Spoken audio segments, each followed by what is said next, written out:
രേഖകളില്ലാതെ കൊണ്ടുവന്ന ബീഹാറിൽ നിന്നുള്ള 21 കുട്ടികളെ കണ്ടെത്തി. പാലക്കാട് ഒലവക്കോട് റെയിൽവേ സ്റ്റേഷനിൽ വെച്ചാണ് പോലീസ് കുട്ടികളെ കണ്ടെത്തിയത്. കോഴിക്കോട്ടെ സ്ഥാപനത്തിലേക്ക് പഠിക്കാനെന്ന് കുട്ടികൾ പറയുന്നു.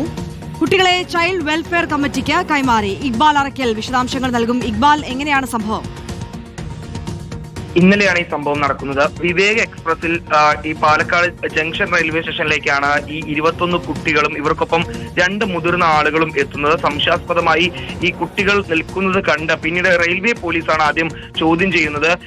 പിന്നീട് ഈ കൂടെ ഉണ്ടായിരുന്ന ആളുകൾക്ക് ഈ കുട്ടികളുടെ രേഖകൾ ഉൾപ്പെടെ സമർപ്പിക്കുന്നതിന് ഒരു വീഴ്ച സംഭവിച്ചു. ഇതോടുകൂടി പെട്ടെന്ന് CWCയെ റെയിൽവേ പോലീസെ വിവരം അറിയിക്കുകയായിരുന്നു. CWC എത്തി നടത്തിയ പരിശോധനയിലും കൃത്യമായി രേഖകൾ ഹാജരാക്കാനോ അതല്ലെങ്കിൽ ഈ കുട്ടികളെ എന്തിനാണ് എത്തിച്ചതെന്നുള്ളത് കൃത്യമായി തന്നെ പറയാനോ ഈ കൂടെ ഉണ്ടായിരുന്ന ആളുകൾക്ക് സാധിച്ചില്ല. കോഴിക്കോട്ടെ ഒരു സ്ഥാപനത്തിലേക്കാണ് കുട്ടികളെ കൊണ്ടുവരുന്നത്. ഒരു വിദ്യാഭ്യാസ കോഴ്സ് പഠിപ്പിക്കാൻ വേണ്ടി കൊണ്ടുവന്നതാണ് എന്നുള്ളതാണ് ഈ കൂടെ ഉണ്ടായിരുന്ന ആളുകൾ പറഞ്ഞത്. ഈ കോളേജിന്റെ പേര് പറയുന്നുണ്ടെങ്കിലും ഏത് കോഴ്സ് ആണെന്ന് പോലും വ്യക്തമാക്കാൻ ഇവർക്ക് സാധിക്കാതെ വന്നതോടുകൂടിയാണ് പിന്നീട് സംശയത്തിന്റെ അടിസ്ഥാനത്തിൽ പിന്നീട് ഈ കുട്ടികളെ മാറ്റാൻ CWC തീരുമാനിക്കുന്നത്. ഏതായാലും CWC ഇപ്പോൾ ഈ കുട്ടികളുടെ സംരക്ഷണ ഏറ്റെടുത്തിരിക്കുകയാണ്.